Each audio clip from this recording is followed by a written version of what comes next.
여성에게는 힘이 셉니다. ADD의 전형적인 증상은 어떤 것이나? ADD의 전형적인 증상으로는 짧은 저희 지속시간, 산만함, 어지르기, 미루기, 허술한 내부 통제가 있다. 여성 ADD 환자들은 과잉 활동을 하기도 하지만 그렇지 않은 경우도 많다. 주의 지속시간이 짧은 것은 ADD 대표적인 증상이지만 모든 것에 대해 주의를 지속시키지 못하는 것은 아니다. ADD 사람은 삶을 돌아가게 만드는 규칙적이고 틀에 박힌 일상의 일에 어려움을 겪는다.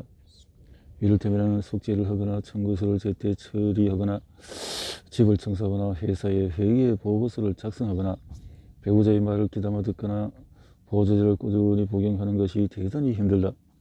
반면에 새롭거나 자극적이거나 흥미진진하거나 오싹한 일에는 ADD인 사람도 주목할 수 있다. 이들은 주목하려면 자극이 필요하다. 그래서 공포 영화를 보러 가고 위험이 따르는 행동을 하고 관계에서 갈등을 일으키기를 좋아한다. 마치 문제 만들기 게임을 벌이는 것 같다. 그들은 화가 나면 집중을 더 잘하기도 한다. 이 때문에 심지어 의사들도 속아 넘어간다. 자신이 좋아하는 것에 주목하고 그 밖의 것들에는 무관심하면 ADD가 아니라 그저 게으른 것이라 여겨서다. 산만함도 흔하게 보이는 증상이다. 대부분의 사람들은 생각할 필요가 없는 것은 차단할 수 있다. ADD인 사람은 그렇지 못해서 생각과 대화가 여기저기로 튄다. 머릿속에서 원숭이가 마구 날뛰는 사람들이다. 이들은 또한 모든 것을 예민하게 느낀다. 옷에 달린 꼬리표를 싫어하고 옷이 딱 맞지 않으면 화를 낸다. 접촉에도 예민하고 또 밤에 잘 때는 집안의 모든 소리가 다 들려서 백색 소음이 있어야 한다. 산만함은 여성의 오르가즘 능력에도 영향을 미친다. 앞서 말했듯이 오르가즘을 느끼려면 주의력이 필요하다.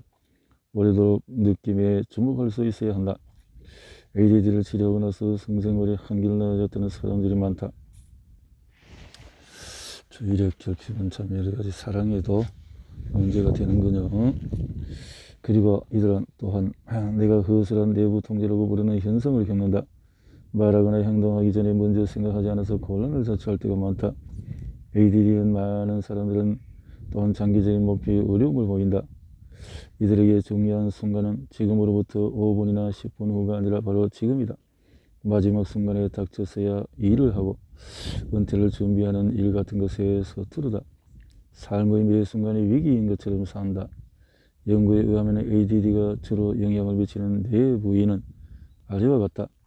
전전두피질, 집중력, 주의, 지속시간, 판단력, 정리, 계획, 충동억제를 만든 뇌의 사령탑, 전측 대상회, 뇌의 변속기억, 축두역, 기억과 경험을 저장하는 것, 기저핵, 전전두피질에 열려있는 신경전달물질, 도파민을 만들어내고 처리하는 부위, 변전개, 감정을 다스리는 중추, 소원의 생각들의 조율을 돕는 부위. 이렇게 ADD는 적극적인 치료가 필요하다. 적극적인 치료가 ADD에는 필요하다.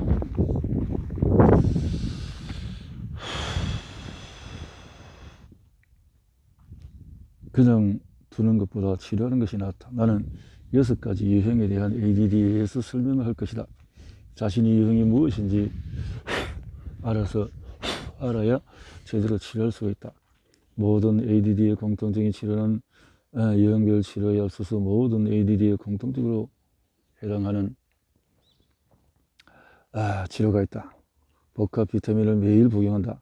복합 비타민이 학습을 돕고 만성질환의 예방에 도움이 된다는 연구가 있다. ADHD의 유형과 상관없이 복합 비타민과 미네랄 보조를 매일 복용하는 것이 좋다. 내가 의과대학에 다닐 때 영양학을 가르쳐던 교수는 균형 잡힌 식사를 하면 비타민과 또 미네랄 보조가 필요 없다고 말했다. 하지만 균형 잡힌 집사람 패스트푸드가 곳곳에 넘쳐나는 요즘에는 옛말이 되었다. 그리고 내 경험상 부모가 ADD를 겪는 가족은 계획적으로 행동하는 데 문제가 있어서 일반 가정보다도 외식을 훨씬 많이 한다.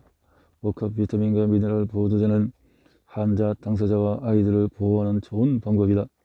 1998년 12에서 13세 아이들 90명을 세 집단으로 나누고 복합 비타민과 미네랄이 효능을 시험한 연구가 영국의 학술 지리 렌시스에 실렸다.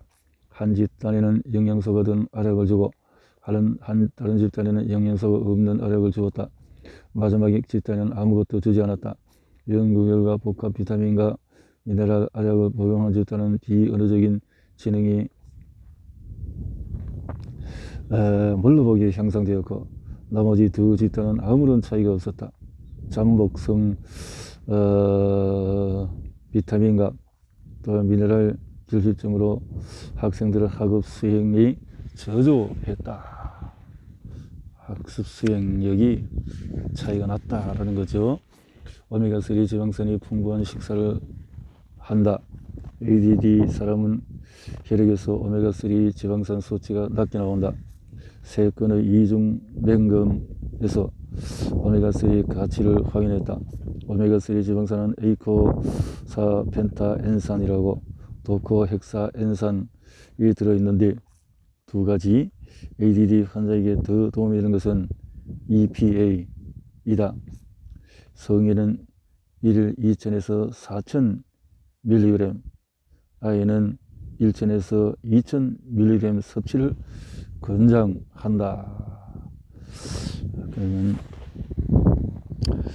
이렇게 하면 리시티 제품은 1,650mg인데 그 중에 에이코펜타가 1,100mg이고 또 도코헥사엔산이 550mg이니까 하루에 4알 정도를 먹으면 되겠다. 또 많이 필요한 사람은 그 이상도 권장을 하기도 한다라는 것을 또 도움을 받은 예를 볼 수가 있는 것을 들어봅니다.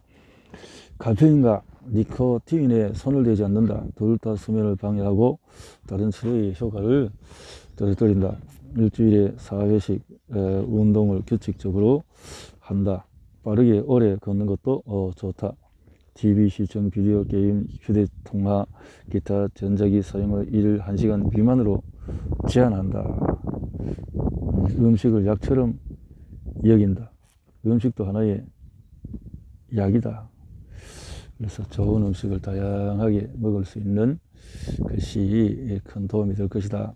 ADD인 사람에게 절대로 소리 지르지 않는다. 대체로 자극을 좋아하며 갈등과 흥미를 갈구하게 된다. 이들은 다른 사람과 화를 돋우는 데 선수다. 그 앞에서 평정심을 잃고 화를 터뜨리는 무의식적이고 침체된 그들의 전전두피질이 이를 반긴다. 분노를 그들에게 먹이로 줘서는 안 된다. 그들은 분노에 중독될 수가 있다. ADD 유형에 따른 치료는 사람은 효과적으로 치료하면 그들의 삶 전체가 바뀔 수가 있다. 그렇다면 리탈린이나 에드럴 같은 약은 왜 그렇게 논란이 많을까? ADD 환자 중에서 일부에게 효과가 있지만 어떤 환자는 오히려 악화를 시킨다. 그래서 안 되겠다라는 거죠. 제대로 된 영양제를 먹고 또 변형계 ADD는 1차적인 ADD 증상에 의해 만성적인 경미한 우울, 부정적인 태도, 낮은 활기와 자존심, 짜증, 사회적인 고립, 식욕과 수면 패턴 부진을 보이는데 이렇게 또 약을 가지고 활용해 보기도 한다는 거죠. 불의 고리, 1차적인 ADD 증상에 의해 극심한 변덕을 보이는데 뭐 이런 각성제 같은 걸 하기도 한다라는 거죠. 그러나 우선적으로는 먼저 음식으로 치료를 해야 할 것이다 라는 것을 생각을 해 봅니다.